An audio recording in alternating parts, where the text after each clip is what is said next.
Ha llegado el momento de escuchar la palabra de Dios. Un potente mensaje extraído de las Sagradas Escrituras. En la voz del pastor Carlos Hoyos. Si nosotros consideramos que ya viene nuestro Señor y las cosas se van a poner feas y no va a haber comida para que una pareja se va a poner, es el término que utiliza, a traer hijos al mundo a pasarla mal.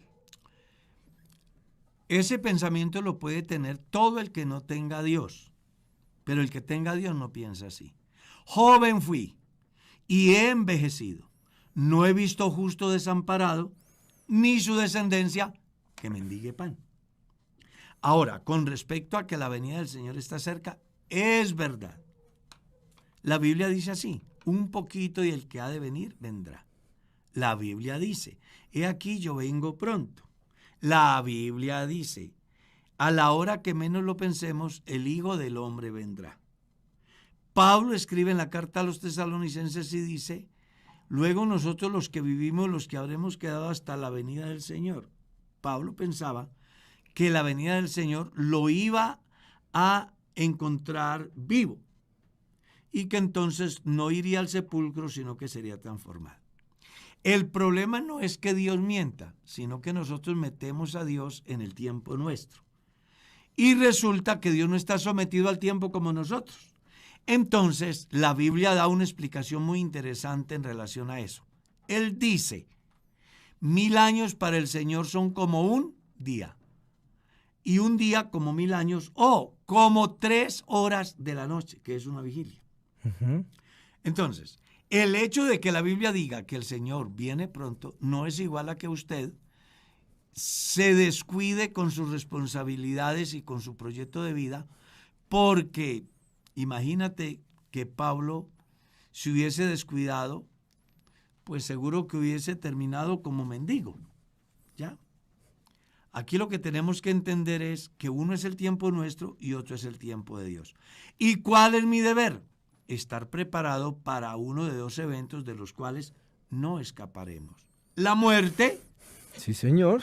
O el arrebatamiento de la iglesia. Con respecto a la muerte no sabemos cuándo. Y con respecto a la venida del Señor no sabemos cuándo. El día ni la hora nadie lo sabe. Así que yo motivaría a quien tiene el interrogante a que trabaje como para 1000 años, aunque no viva sino hoy. Con respecto a la provisión, no se preocupe.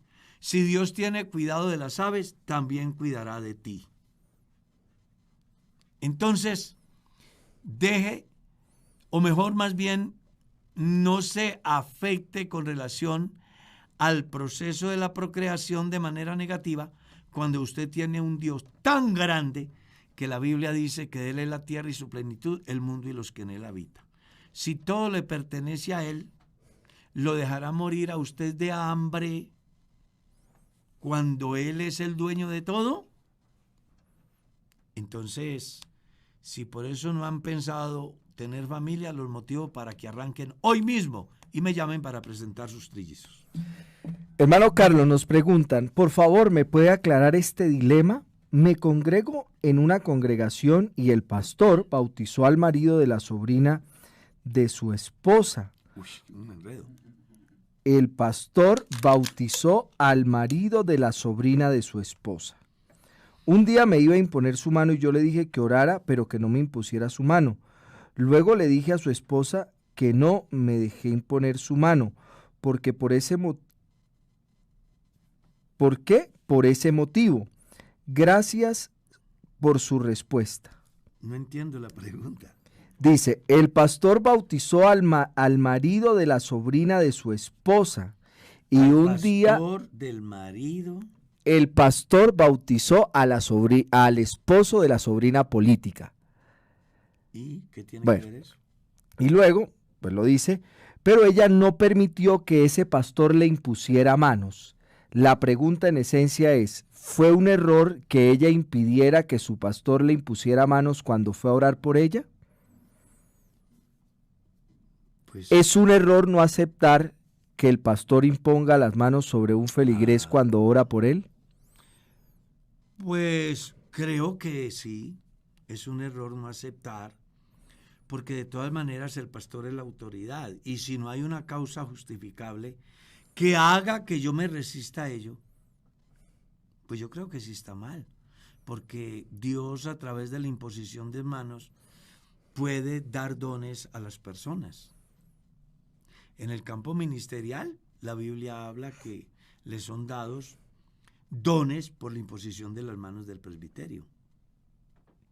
Entonces, si una persona simplemente por orgullo, por egoísmo, por lo que sea, por discriminar, yo qué sé, rechaza, creo que está mal, no en el pastor, sino en el creyente. Aclaro, a menos que haya de por medio causas. ¿Está claro? Por ejemplo, que la persona sepa que ese pastor está en pecado. Y entonces diga, venga, este no tiene autoridad para hacerlo. Sí. Y más bien diga, no, hermano, hágame el favor y no. Pero aún con todo y eso, el pastor tiene una investidura y hay que respetarla. Creo que sí se equivocó la persona ahí. Amén. Hermano Carlos, ¿cuál es la postura o el punto de vista del cristianismo frente al suicidio?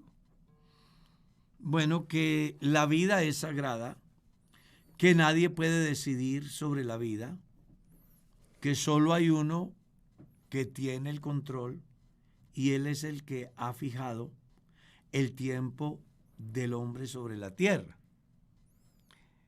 Cuando yo quiero interrumpir el proceso de Dios, pues estoy asumiendo el rol de Dios. Y eso me traerá consecuencias como es la condenación. La Iglesia no aprueba el suicidio desde ningún punto de vista. Desde ningún punto de vista.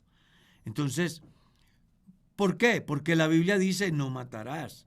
Y ese no matar, yo lo interpreto y el cristianismo lo interpretamos desde varios puntos. El aborto, la eutanasia y el suicidio en la persona misma. ¿Ya? Y la Biblia dice no matarás. La vida es un ciclo que Dios le permite a los seres humanos vivir y como tal debe de ser respetado. Hay vida en el hombre en tanto que el Espíritu de Dios esté en él. Pero si Dios lo abandona, el hombre dejará de ser. Lo que dice Job capítulo 14. Entonces Amén. no aprobamos bajo ninguna circunstancia el suicidio. Amén. Hermano Carlos, ¿qué son las ciudades de refugio? Estaba leyendo sobre las ciudades de refugio y me encontré cosas muy importantes que pues quiero compartir con las personas que tienen la inquietud, porque yo creo que vale la pena mirarlas. Por ejemplo, en Josué capítulo 20 dice 6 ciudades designadas como lugares de refugio. Y me voy a permitir leer. Habló Jehová a Josué diciendo, habla a los hijos de Israel y diles, señalaos las ciudades de refugio de las cuales yo os hablé por medio de Moisés, para que se acoja allí el homicida que matare a alguno por accidente y no a sabiendas, y os servirá de refugio contra el vengador de la sangre. Y el que se acogiere a alguna de aquellas ciudades se presentará a la puerta de la ciudad y expondrá sus razones en oídos de los ancianos de aquella ciudad, y ellos le recibirán consigo dentro de la ciudad y le dará lugar para que habite en ellos. Y si el vengador de la sangre le siguiere, no lo entregarán en manos al homicida, por cuanto hirió a su prójimo por accidente y no tuvo con él ninguna enemistad antes. Y quedará en aquella ciudad hasta que comparezca el juicio delante de la congregación y hasta que la muerte del que fuere sumo sacerdote en aquel tiempo. Entonces el homicida podrá volver a su ciudad y a su casa y a la ciudad de donde huyó. Entonces señalaron como ciudades, sedes en Galilea, en el monte de Neftalí, Siquem en el monte de Efraín, Kiriat Arba, que es Hebrón, y en el monte de Judá. Y al otro lado del Jordán, al oriente de Jericó, señalaron a Beezer en el desierto de la llanura de la tribu de Rubén, a Ramot en Galaad de la tribu de Gad, y Golán en Basán de la tribu de Manasés. Estas fueron las ciudades señaladas por todos los hijos de Israel y para los extranjeros que morasen entre ellos, para que se acogiesen a ellas cualquiera que hiriese a alguno por accidente, a fin de que no muriese por mano del vengador de la sangre hasta que compareciese delante de la congregación. A ver, resulta que los levitas no tenían propiedad, pero Dios asignó más de 40 ciudades para ellos.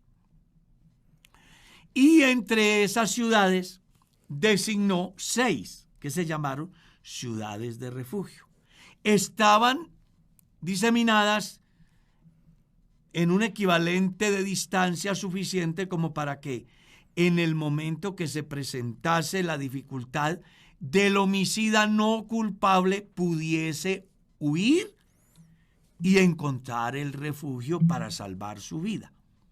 El pasaje que acabamos de leer estipula que se trata del hombre que accidentalmente le quita la vida a su prójimo sin haber tenido dificultades o enemistades con anterioridad.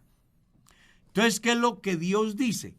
No es justo que alguien, sin pensar matar a alguien, le toque un accidente de esos y entonces el vengador venga y le quite la vida, porque la ley era vida por vida, ojo por ojo, muerte por muerte. Entonces Dios dice que esas ciudades, que son la herencia de los levitas, ahí se llaman ciudades de refugio, y el transgresor huye allá, se presenta ante los levitas, y si viene el que demanda la sangre, es decir, el ofendido, los ancianos no podrán entregarlo, sino que lo guardarán allí. Y este debe de quedarse hasta que el sumo sacerdote muera o hasta que se le haga el juicio. Y hay una particularidad que me encantó leyendo todo lo relacionado, y es que el juicio lo hacían los ancianos o los levitas. Y se buscaba que fuera un lugar dominado por los levitas y que quienes hicieran el juicio fueran los levitas. Y Dios tenía, pues de alguna manera, un pensamiento muy inteligente al respecto, puesto que se buscaba la neutralidad, que el juicio fuera ¿qué?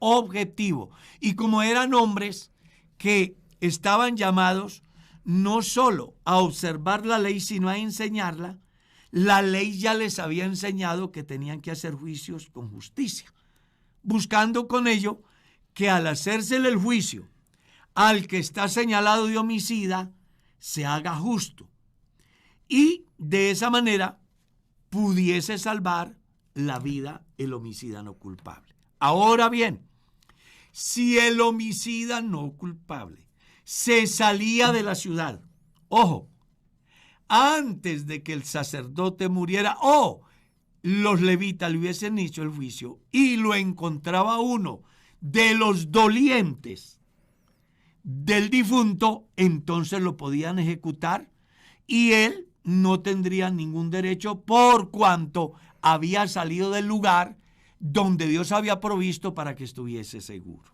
Hay una aplicación muy interesante, pastor, en el campo espiritual. Y es que hoy no es una ciudad y no son 7, se llama Jesús. Todas las personas que están cuestionadas y que somos reos de muerte a causa de nuestro comportamiento, al llegar al único refugio que se llama Jesús, ahí estamos seguros. Él nos guarda. Él borra todos nuestros pasados y lo más importante, el juicio que era sobre mí fue sobre el Señor Jesús. Él murió en mi lugar y por eso hoy podemos decir como el apóstol Pablo, somos justificados por la fe y en razón a ello tenemos paz para con Dios por medio de nuestro Señor Jesucristo a través de una obra extraordinaria, de la cual Pablo hace alusión diciendo: Cristo murió por nuestros pecados y resucitó para nuestra justificación. Así que hoy no son las 6 ciudades de refugio diseminadas en toda la tierra prometida que Dios dio a Israel. Hoy es Jesús. Todo el que venga a Él, cansado y trabajado, Él lo hace descansar. Amén. ¿Qué le parece? Súper bonito. Es demasiado lindo esto. Así es. Así es. Hermano Carlos, le preguntan acá. Juan 20, 21 al 23 dice: nuevamente les dijo, paz a vosotros. Como el Padre me ha enviado, yo también os envío. Y habiendo dicho esto, sopló sobre ellos y dice: recibid el Espíritu Santo. A cuantos perdonéis los pecados, les han sido perdonados. A cuantos les retengáis, les han sido retenidos. Sí. Juan 20, 21 al 23. Dice la pregunta: según este texto, ¿los apóstoles podían perdonar pecados? El contexto lo encuentra usted en San Mateo capítulo 18, donde se maneja el debido proceso en relación al pecado del creyente. ¿Ya? Si tu hermano peca, ve y habla con él. Si lo ganas, habrás salvado a tu hermano. Pero si él persiste, llama contigo a 2 o 3 testigos, para que en boca de 2 o 3 testigos conste toda palabra. En caso de que la persona en mención reflexione y se aparte del pecado, él seguirá en la iglesia y no tendrá ningún problema. Pero si él persiste, dilo a la iglesia, para que la iglesia hagan el juicio y motiven al transgresor para que enderece el camino y así pueda seguir siendo miembro del cuerpo de Cristo, que es la iglesia del Señor. Si éste, después de toda esta ayuda, persiste en lo malo, entonces el líder o autoridad, que en el caso de San Juan 16, 20, estaba inicialmente bajo la responsabilidad de los apóstoles, podrá decir a la comunidad: fulano de tal no es más miembro del cuerpo de Cristo. A eso es a lo que se refiere cuando concluye el pasaje diciendo: lo que atéis en la tierra será atado en el cielo, y lo que desatéis en la tierra será desatado en el cielo. No que los discípulos pudieran perdonar pecados, sino que la decisión final frente a un individuo que persiste en el mal camino, Dios la avala cuando se toma en consenso, cuando hay 2 o 3 testigos, que es lo que dice el contexto de San Mateo capítulo 18. Amén, hermano Carlos. Nos preguntan, hermano Carlos, ¿a qué se refiere exactamente el texto que habla de cuídate de la que duerme a tu lado? Pues algunos dicen que es de su carne, ¿no? Pero realmente no se trata de eso. Lee bien el pasaje y habla de la esposa. Lea bien el pasaje. Porque resulta que también en Jeremías capítulo 17 nosotros encontramos: así dijo Jehová, maldito el varón que confía en el hombre y pone carne por su brazo y su corazón se aparta de Jehová. Miqueas hace la aclaración y va más allá, diciendo que no confía en amigo ni en príncipe y en ninguno tenga confianza. De la que duerme a tu lado, cuídate, no abras tu boca. Refiriéndose a la compañera. Y ese fue el caso de un amigo suyo que se llamó Adán. Se cogió de Eva y la muerte lo alcanzó. Amén. Hermano Carlos, hay varias preguntas alrededor del tema de la cruz. Le voy a hacer 2 que hay acá. Dice: ¿es malo usar el símbolo de la cruz del Calvario como una representación de lo que está bien en Dios? Está muy mal. ¿Por qué está muy mal? Porque la cruz nunca fue símbolo de bendición, sino de maldición. Lea Gálatas capítulo 3, verso 13. Cristo nos redimió de la maldición de la ley, hecho por nosotros maldición, como está escrito: maldito todo el que es colgado en un madero.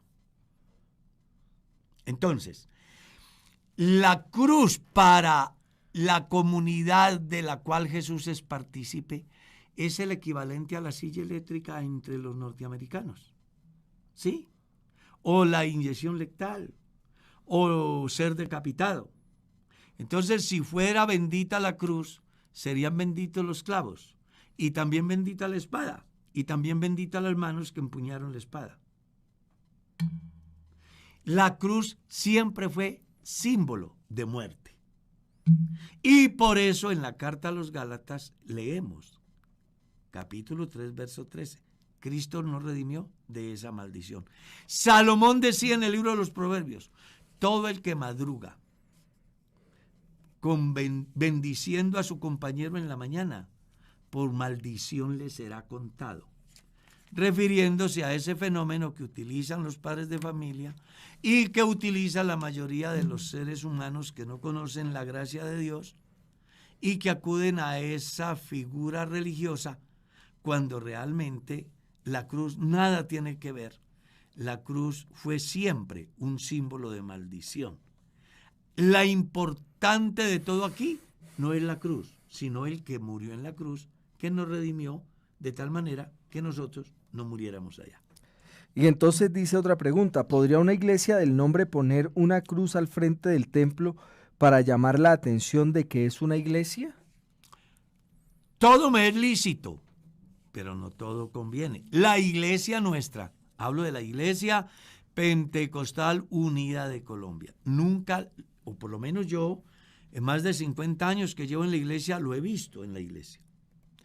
Puede ser que haya alguna comunidad del nombre, y ¿por qué no? Puede darse que en algún lugar del mundo, nuestra iglesia, donde tengo un misionero, a razón de que no hay un escenario para hacer el culto, alquilen una iglesia de otro movimiento que como logotipo o imagen corporativa, hablamos en el campo del comercio, aquí sería en el campo religioso, tengan una cruz.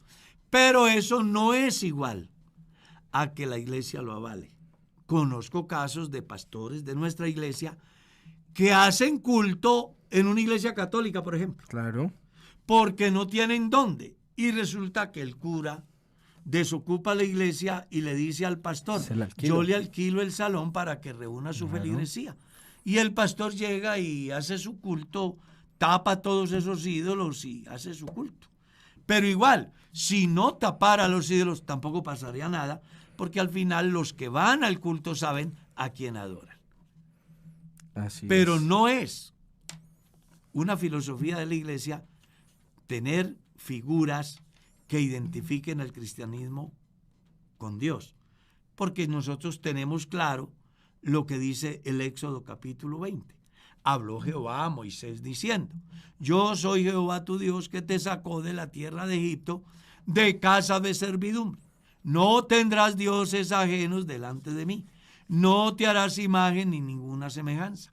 No te inclinarás ni los honrarás, porque yo soy Jehová tu Dios fuerte y celoso, que visito la maldad de los padres sobre los hijos hasta la tercera y cuarta generación de los que me aborrecen.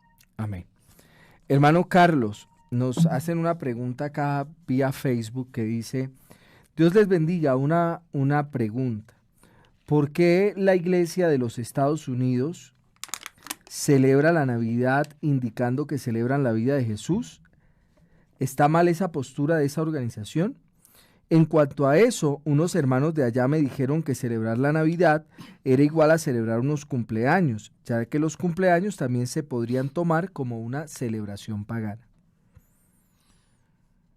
Pues esa respuesta es decir, la iglesia en Colombia, en lo que hace que yo soy convertido, nunca he visto en la iglesia que nuestros superiores avalen, promuevan, hagan dichos rituales.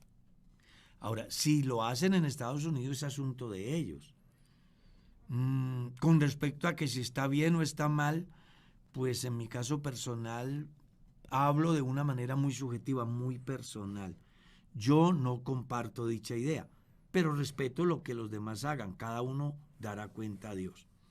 Ahora, con relación a la comparación, que eso es similar a celebrar el cumpleaños de alguien, pues sí tendrían que decirme los santos cristianos que lo celebran pensando de esa forma, ¿qué día nació Jesús? Sería la mejor pregunta, ¿no? La contrapregunta. Porque yo sé que nací el 22 de abril, pero ¿quién me puede decir en qué día y qué mes nació Jesús? No existe un documento hasta hoy que diga eso. Y la práctica de la Navidad es de origen pagano. Si ustedes miran la tradición, van a descubrir que se hacía en homenaje a una diosa llamada Saturnina el día 25 de diciembre y que luego la Iglesia Católica la tomó como punto de partida para afianzar la adoración de la mujer y el niño, en este caso de María y Jesús, pero que nada tiene que ver con la verdadera esencia del cristianismo.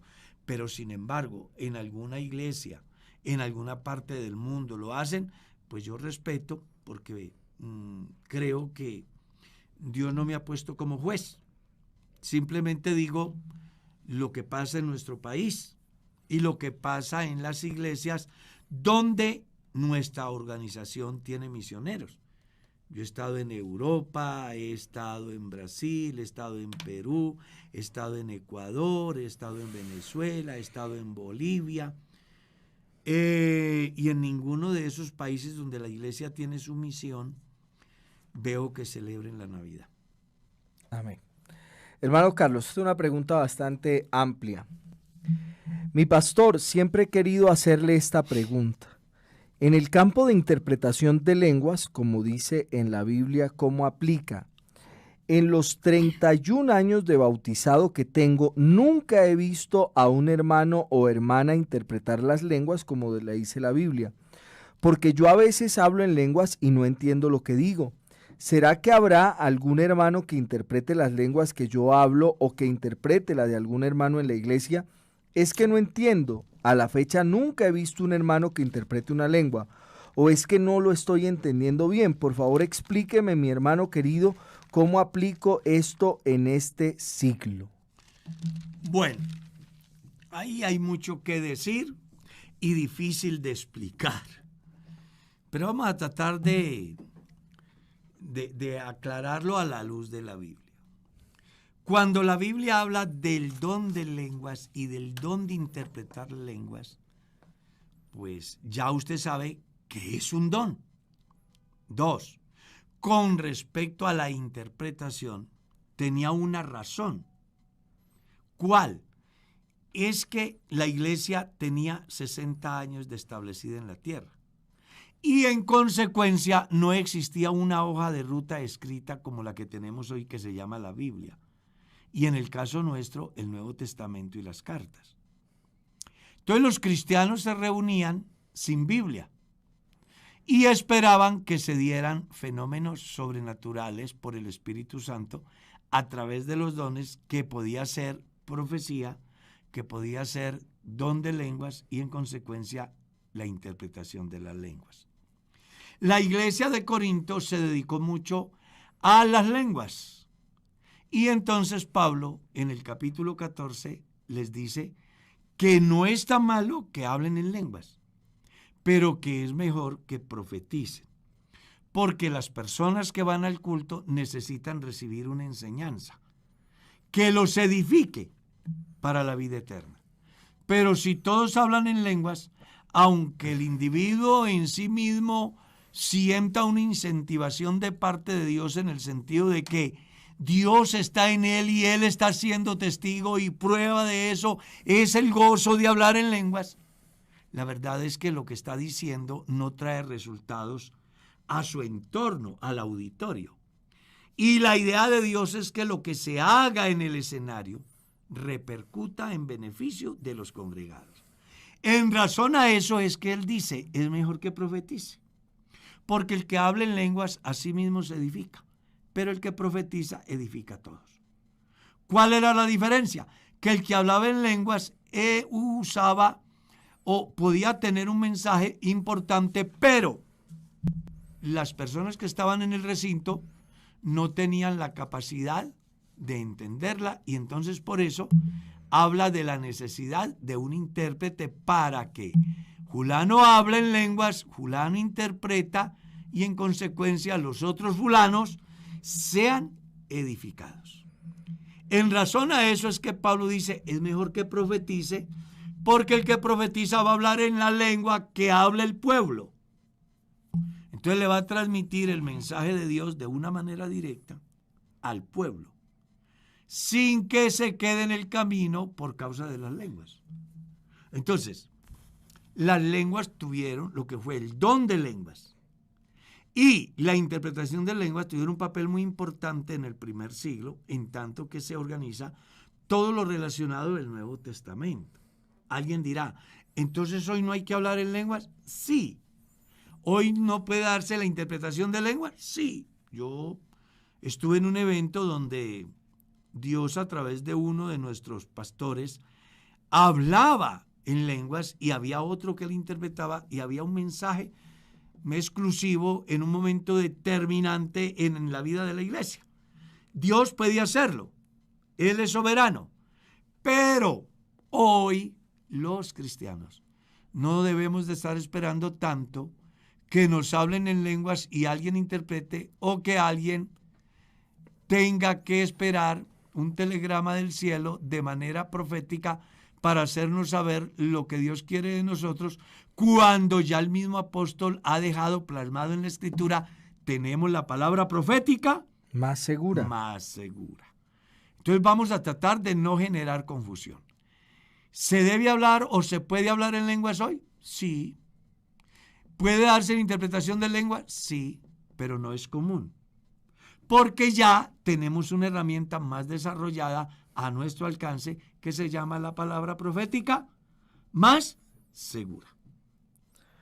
¿Está claro? Amén. Hermano Carlos, hay una pregunta aquí interesante. Dice, si Dios no es hombre para que mienta, según está escrito, ¿por qué Jesucristo es Dios y verdadero hombre? Porque Él es soberano. Y así como en el Antiguo Testamento, Él utilizó varias teofanías sin dejar de ser Dios. Él, según Hebreos capítulo 1, es que se lo dice claro. Dios habiendo hablado muchas veces y de muchas maneras a los padres por los profetas, hoy nos habla por medio de su Hijo, a quien constituyó heredero de todo y por quien asimismo hizo todas las cosas, el cual, refiriéndose a Jesús, es la imagen, el retrato vivo de Dios. Entonces, la Biblia, cuando hace alusión a eso, en ninguna manera está poniendo en tela de juicio la deidad de Jesús. La está confirmando. Porque ya estaba profetizado en Isaías, capítulo 35, el verso 4, díganle a los de corazón apocado que no teman, que Dios en persona vendrá y los salvará. En el capítulo 1 de San Mateo, el verso 22 y 23, hay dos figuras muy interesantes. Una que está relacionada con el pensamiento hebreo, el Mesías, el Salvador, el líder que ellos esperaban. Y dos, la persona de Dios en físico en el escenario, pues el ángel le dice, llamará su nombre Manuel, que traducido es Dios con nosotros, del cual Pablo hace alusión en el capítulo 9, el verso 5 de la carta a los Romanos, diciendo de dónde viene Jesús y quién es, de quienes son los patriarcas y de los cuales según la carne vino Cristo, el cual es Dios sobre todas las cosas. Y que Pablo se lo ratifica a Timoteo, que era el pastor en Éfeso, para que no entrara en discusiones con respecto a la deidad de Jesús, pues no hay que discutirlo, sencillamente Él es Dios. Y por eso Él le dice, Dios manifestado en carne, que lo entendió a perfección Juan, porque Juan me recuerda a Isaías 9:6. En Isaías 9:6 dice que el Hijo es Dios eterno. Y Juan en su capítulo 5, el verso 20 dice, el Hijo ha venido para darnos entendimiento, para conocer al que es verdadero. Y estamos en el verdadero, en su Hijo Jesucristo. Este es. Que siendo Hijo, es el verdadero Dios y la vida eterna. La persona de Jesús en ninguna manera contradice la Escritura, la confirma.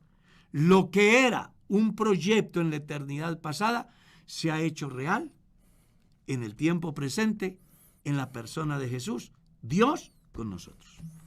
Hermano Carlos, ¿hoy en día Dios envía ángeles a hablarle a alguien? Hay una corriente muy fuerte en el último tiempo relacionada a ello. Pero volvemos a lo del principio. Leamos Efesios 2. Edificado sobre el fundamento de apóstoles y profetas, siendo la principal piedra del ángulo, ¿quién? Jesucristo. Jesucristo mismo. Pablo escribe a Timoteo en su capítulo 2, verso 5 de su primera carta y le dice, hay un solo Dios Y un solo mediador. entre Dios y los hombres.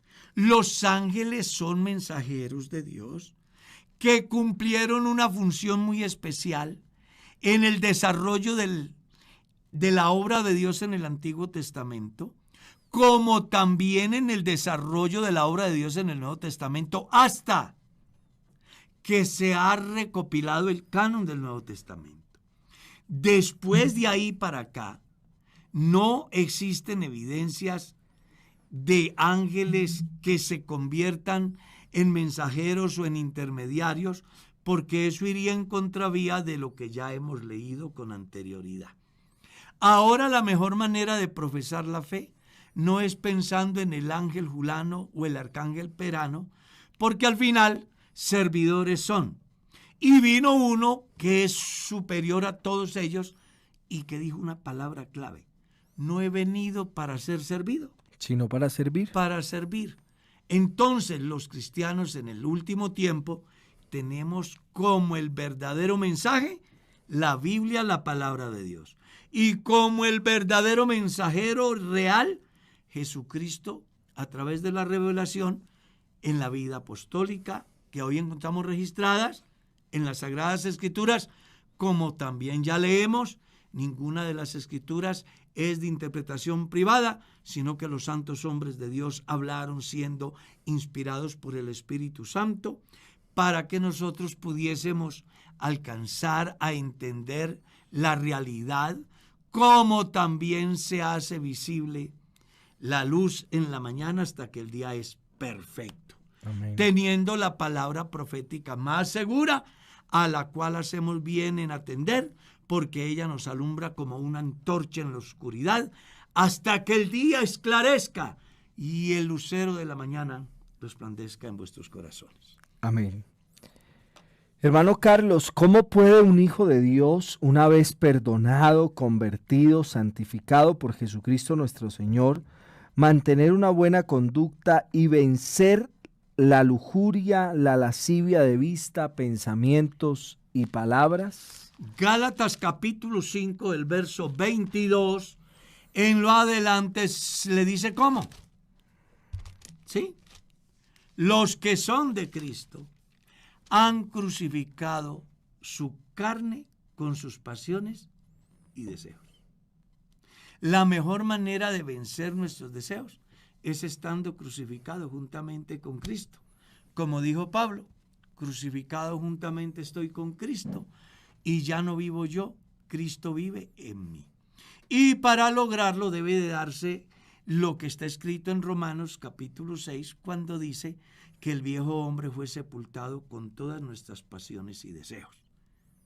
La razón por la cual la lujuria ocupa un lugar muy importante en la vida de muchos cristianos es porque no hemos dado el lugar a Dios que merece nuestra vida, y a cambio sí le hemos dado lugar a las revistas, a las páginas, a los medios de comunicación, a lo que escuchamos, a lo que leemos, a lo que vemos, y alimenta entonces nuestra naturaleza pecaminosa y se procesa el pecado, como lo dice Santiago capítulo 1, el versículo 11 en lo adelante.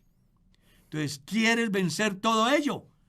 Lea primera de Juan: no améis al mundo ni las cosas que están en el mundo, porque si alguno ama el mundo, el amor del Padre no está en él. Y todo lo que hay en el mundo, los deseos de los ojos, los deseos de la carne, la vanagloria de la vida, provienen del mundo y no del Padre. El mundo pasa y sus deseos, pero el que hace la voluntad de Dios permanece para entonces siempre. lo que te toca es definitivamente morirte. los que viven librando esa batalla a toda hora, es porque no han decidido morir. Por eso me encanta esa cancioncita, pastor. He decidido seguir a Cristo. Es una canción hermosa, que ojalá que en el momento del ataque de sus malos deseos, se acuerde de esa canción, entre en su cuarto, hable con Dios y, ¿por qué no?, haga un devocional real y se dé cuenta que nuestra carne, cuando somos guiados por el Espíritu, sin duda alguna los deseos de nuestra carne ocupan un segundo, un tercero, un cuarto o un quinto lugar. Mira lo que preguntan acá, hermano Carlos. ¿En la congregación tienen los mismos derechos los que no diezman que los que diezman? Esa es la pregunta. Y la persona hace un comentario. Me parece injusto. O sea, el comentario es que le parezca injusto. ¿Le parece injusto factiblemente el hecho de que tengan los mismos derechos? Lo primero es que en la iglesia nadie debe estar mirando quién diezma o quién no diezma. Hablo desde mi visión. Como pastor, nunca me he sentado a pensar si fulano diezma o no diezma. Porque la misión del pastor, ¿cuál es? Predicar el evangelio. Entonces, si yo como pastor no vivo preocupado en quién diezma o quién no diezma, pues sin duda alguna que los cristianos tendrán los mismos derechos. Ahora, suponga que el pastor está pendiente de quién no diezma o quién no diezma, o quién diezma o quién no diezma. Pues ya está mal desde el punto de partida, porque no ha sido puesto para eso. Y en ese caso ya será algo muy subjetivo de parte de él decir este sí y este no. Porque por eso en las iglesias donde yo soy pastor, no me agrada mandar a cobrar los diezmos, ¿no? En algunas iglesias acostumbran a entregarle los sobres a los cristianos para que los entreguen a los creyentes, para que a ellos como que no se les olvide diezmar. Y eso entonces van marcando a la gente quién da diezmos y quién no da diezmos. En la iglesia donde yo soy pastor siempre he enseñado que el diezmo no se le da al pastor ni se le da al ujier. El diezmo se trae al alfolí. Y cuando yo no estoy interesado en que lo traiga, cuando estoy viendo, no estoy interesado en saber quién, porque pues esa no es mi misión. Entonces realmente pienso que es muy subjetivo. Cada pastor dará cuenta a Dios de sus hechos. Mi recomendación como alguien que ha alcanzado misericordia de Dios es que dejemos de estar pensando tanto en los diezmos y más bien prediquemos el evangelio. Amén. Hermano Carlos, si una pareja se divorcia porque uno de los dos falló y después de mucho tiempo deciden darse una nueva oportunidad, ¿se pueden volver a casar? Sí, claro. Conozco casos de parejas que han tenido dificultades, que se han divorciado y luego en el desarrollo de la vida han reflexionado y se han dado cuenta de que se equivocaron en las decisiones que tomaron y han reconsiderado volver a establecer su relación. Es obvio que para hacerlo deben de volverse a casar. ¿Está claro? No es que yo me divorcié. Pero sí, pero digamos, hermano Carlos, el tipo falló. Sí. O sea, es decir, el tipo, por ejemplo, fue infiel, entonces pasaron por el proceso del divorcio. Y bueno, estoy aquí pensando por otro. Y le dan, no, pero es que me parece interesante la pregunta porque abre un panorama nuevo. O sea, el hecho de que esa persona, el tribunal eclesiástico le da viabilidad a casarse a ella. Sí, es fiel. No a él. No a él. Que fue el que falló. Pero luego él, que no tiene la viabilidad, considerando que es con su anterior esposa con la que se va a volver a casar, ¿lo puede hacer? Lo puede hacer. Y la iglesia lo avala. Porque no están buscando por otro lado, es la misma. Y eso se supone que para darse, ya ella perdonó definitivamente. Y recuerde que el divorcio se dio no fue por la infidelidad como tal, sino por la dureza del corazón. Entonces la gente no estaba en condiciones de perdonar y eso los llevaba a decir, venga, yo no soy capaz de soportar verle porque usted me ha fallado. Lo mejor que podemos hacer es abrirnos. Pero resulta que en el proceso de la vida dice, venga, yo siempre estaba mejor con él o con ella. ¿Por qué no perdonarle? Voy a hablar con él, le voy a decir que arranquemos de cero, volvemos y nos casamos y echamos para adelante este tren pensando en un proyecto definitivo llamado familia, llamado salvación, llamado eternidad. Hermano Carlos, mi madre hace 25 años está separada de mi papá. Después de esto tuvo un hogar, pero ahora está sola desde hace aproximadamente 2 años. Desde esa misma época va a la IPUC. Actualmente está recibiendo las doctrinas para el bautismo, pero sigue casada con mi papá. Mi papá es bastante raro y no ha querido darle el divorcio, aunque nosotros sabemos que él ha tenido múltiples parejas de manera clandestina, así que no le da el divorcio solo por hacerle la maldad. Si mi papá no firma el divorcio, ¿qué puede pasar con mi mamá para el trámite de bautizarse? O sea, ella es creyente, la mamá. El papá no es creyente. Pero él está recibiendo doctrina. No, la que está recibiendo doctrina es ella, quien hace 25 años se separó del esposo, que es el primero. papá de la que hace la pregunta. El del problema es el padrastro de la hermana. Bueno, vamos a volver a leer la pregunta. La pregunta la hace una hija. Sí. Dice, mi madre hace 25 años está separada de mi papá. Ya. Después de esto, mi mamá tuvo un hogar, pero desde hace 2 años está sola, mi mamá. Ella desde esa época, desde hace 2 años, va a la IPUC. Ya. En la actualidad está recibiendo las doctrinas para el bautismo, pero continúa casada con mi papá, de quien se separó hace 25 años. Mi papá, que es bien raro, no ha querido darle el divorcio, aunque nosotros sabemos que tiene parejas clandestinas. No le da el divorcio solo por hacerle la maldad a mi mamá. Si mi papá no le firma el divorcio a mi mamá, ¿qué pasa con ella para bautizarse? Primero, según la legislación colombiana, después de 2 años, la persona puede hacer su trámite de divorcio. Si la persona, que en este caso es el hombre, no quiere darle carta de divorcio, ella puede acudir a un recurso legal y a través de un abogado le van a solucionar el problema y ella podrá divorciarse porque ya no hay matrimonio, más de 20 y pico de años. Y ella podrá, sin ningún problema, bautizarse, casarse y bautizarse porque el problema de ella es cosa de hace muchos años y además no es aún convertida, porque hasta ahora ella simpatiza con el Evangelio y en la iglesia se supone que por el nuevo nacimiento su pasado queda atrás. Ella no tendría ni problema legal ni problema con Dios, en el sentido de que ella puede acudir al Estado y sin duda alguna le van a dar la libertad. La iglesia no entrará a cuestionar porque son problemas de personas que lo que les ha acontecido es de inconversos. Al llegar a Cristo ingresan a una nueva vida y entonces ella podrá casarse y seguir su vida normal y no será afectada ni espiritual, ni social, ni moralmente, ni delante de Dios, ni delante de la iglesia. Amén.